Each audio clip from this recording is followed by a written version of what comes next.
Krishnanagar union পরিষদের সদস্যরা মিলেই আজকের এই অভিযান পরিচালনা করছেন এবং সবাইকে এইভাবে দোকানদারি থেকে বিরত থাকতে হবে, কারণ এটা জনবহুল রাস্তা।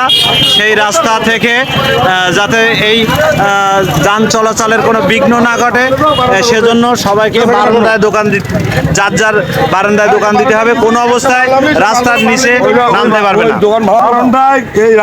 আসসালামু আলাইকুম ভাই, এখানে যে আপনারা যে অভিযান চালাচ্ছেন, রাস্তার উপরে যে দোকানদার দীর্ঘদিন ধরে দোকান দিচ্ছে, এদের বিরুদ্ধে আসলে আপনাদের অভিযানটা কি? আমাদের অভিযানটা হলো এখন ওই আমাদের সাতক্ষীরা মেন রোডটা বন্ধ, আমাদের রোডটা অত্যন্ত জাম। জি জি। এরা দোকান ভাড়া নেওয়ার পরে এরা পিসি রাস্তা হাফ ব্যবহার করতেছে। জি, হাফ পিসি রাস্তা ব্যবহার করতেছে, গাড়ি ঘোড়া পাবলিক চলাচল করার জন্য অত্যন্ত ক্ষতি হচ্ছে। আচ্ছা। আমাদের অ্যাম্বুলেন্স যেতে পারতেছে না, গাড়ি ঘোড়া যেতে পারতেছে না, অত্যন্ত জামে পড়ে যাচ্ছে।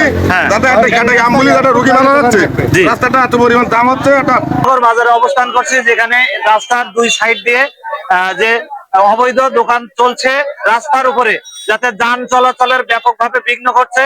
সাতক্ষীরা কালীগঞ্জ মহাসড়ক বন্ধ থাকার কারণে, রাস্তার কাজ হওয়ার কারণে আমাদের এই রোডটাতে ব্যাপক যানজট সৃষ্টি হয়েছে। অ্যাম্বুলেন্স এবং প্রয়োজনীয় যানবাহন চলাচল করতে বিশাল বিঘ্ন হচ্ছে এবং স্থানীয় মানুষের ব্যাপক সমস্যা হচ্ছে চলাচলের, যার কারণে আজকে ইউনিয়ন পরিষদ এবং এলাকার গণ্যমান্য ব্যক্তি এবং বাজার কমিটির সদস্য বৃন্দ তারা সবাই মিলে অভিযান পরিচালনা করছে, যাতে এই রাস্তাটা সুন্দরভাবে পরিষ্কার হয় এবং জনগণের চলাচলের সুবিধা হয়। আর সামনে যেন আমাদের এই রাস্তা দুটো যেন সুন্দরভাবে ক্লিয়ার থাকে, এই প্রত্যাশা এবং এই আশা নিয়ে আমরা কিন্তু আমাদের অভিযান পরিচালনা দেখছি এবং পরিচালনায় সহযোগিতা করছি। আপনারা সবাই আমাদের সাথে থাকবেন যেন এই ধরনের কর্মকাণ্ড আমাদের এই রাস্তার মধ্যে না চলতে পারে। বাজারে যে লম্বা যানজট হয়, এই যে রাস্তার দুই পাশে যেভাবে দোকানদাররা অবৈধভাবে দোকান থেকে বসে গেছেন, এদেরকে আপনারা কি আদৌ উচ্ছেদ করতে পারবেন মনে হয়? এখন আমরা তো চেষ্টা করি যাচ্ছি, যাতে করে আসলে আমাদের বেলিডিঙ্গার বাজারে এই রাস্তার উপর দিয়ে যে দুই সাইডে অবৈধ কিছু দোকানদার যারা বিভিন্নভাবে মানে দোকানদারি করতেছে, এই দোকানদারির থেকে আমরা উচ্ছেদ করার জন্য কয়েকবার প্রচেষ্টা করেছি এবং প্রচেষ্টা চালিয়ে যাচ্ছি। যে প্রচেষ্টায় যে আসলে আমরা মানে কিছুদিন ভালো থাকে আবার যাতাই হয়ে যায়। কিন্তু কি সুবিধা হলে আপনারা এইটা কি প্রয়োজন যে এইটা হলে আপনারা এটা ক্লিয়ার রাখতে পারবেন সবসময়? আমাদের বাজারের একটু জায়গা বেশি হলে আমরা পারি, কিন্তু আসলে আমাদের জায়গাটা কম। এরপরে সাতক্ষীরার main line Kaliganj to Shyamnagar Satkhira কালীগঞ্জের প্রধান রাস্তাটা বন্ধ থাকার কারণে অ্যাম্বুলেন্স এবং জরুরি পরিবহন সবগুলো কিন্তু এই রাস্তায় যাতায়াত করে, যার কারণে যানজট আরও তীব্র হচ্ছে।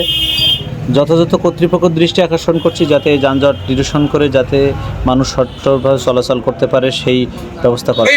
আচ্ছা, আপনারা যে এখানে রাস্তার উপরে দোকান দিচ্ছেন, আপনারা কি আসলে দোকান ভাড়া দিয়ে দিচ্ছেন, ভাড়ার টাকা দিচ্ছেন, না আপনারা এমনি আপনার ইচ্ছা মতো বসতেছেন, কারো ভাড়া দেওয়া লাগে না, রাস্তা বন্ধ করে বসতেছেন, কারণটা কি? আমরা বাজার ওই রাস্তার উপরে বাজার গুলো আমাকে তরিতরকার বিষয়ে আমাকে সংখ্যা চালাইতে হয়, বা এমনি অন্য জায়গায় যেহেতু কোনো জায়গা নেই যে সেই জায়গায় বসে জানাতে পারবো। অবশ্যই জনগণ যারা এই রাস্তায় চলাচল করে তাদের কি অসুবিধা হচ্ছে সে বিষয়ে একটু জানতে চাই। আমাদের অসুবিধা হচ্ছে ফুটপাতে রাস্তার খানায় যারা কাঁচামাল বিক্রি করতেছে, এটা অবৈধ, ঠিক আছে, কিন্তু রাস্তা এ ব্যাপারে আমরা ঊর্ধ্বতন কর্তৃপক্ষের কাছে জানাতে চাই যে এই কৃষ্ণনগর বাজার অতি দ্রুত যানজট মুক্ত করার জন্য। একটা জনবহুল রাস্তার মাঝখানে দাঁড়িয়ে আছি। সবচেয়ে দুঃখের বিষয় হলো এই যে রাস্তার উপরে যে বিল্ডিংটা হয়েছে, বিল্ডিংটা রাস্তার একদম আমি যদি দেখানোর চেষ্টা করি, এখানে একেবারে যে কার্পেটিং আছে, কার্পেটিং ঢালাই সেটা পর্যন্ত এবং দোকানের এই যে সিঁড়িটা করা হয়েছে, সিঁড়িটা সম্পূর্ণ আপনার মূল রাস্তার উপরে। আসলে দুঃখজনক ব্যাপার, কারণ এটা স্থানীয় সরকার এবং প্রশাসন সবকিছু থাকা সত্ত্বেও কেন একটা রাস্তার উপরে এভাবে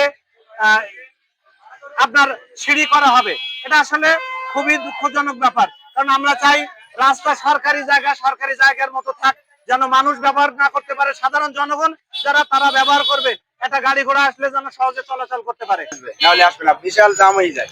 মানে সবাই যদি পদক্ষেপ নেই, আমরা একসাথে কাজ করি, তাহলে আসলে সম্ভব। এখানে দেখেন রাস্তার পরে এইটা কি, এই দোকানটা কি আপনার?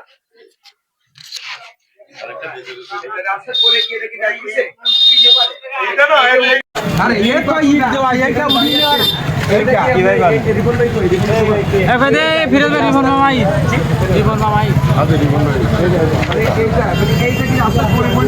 হ্যালো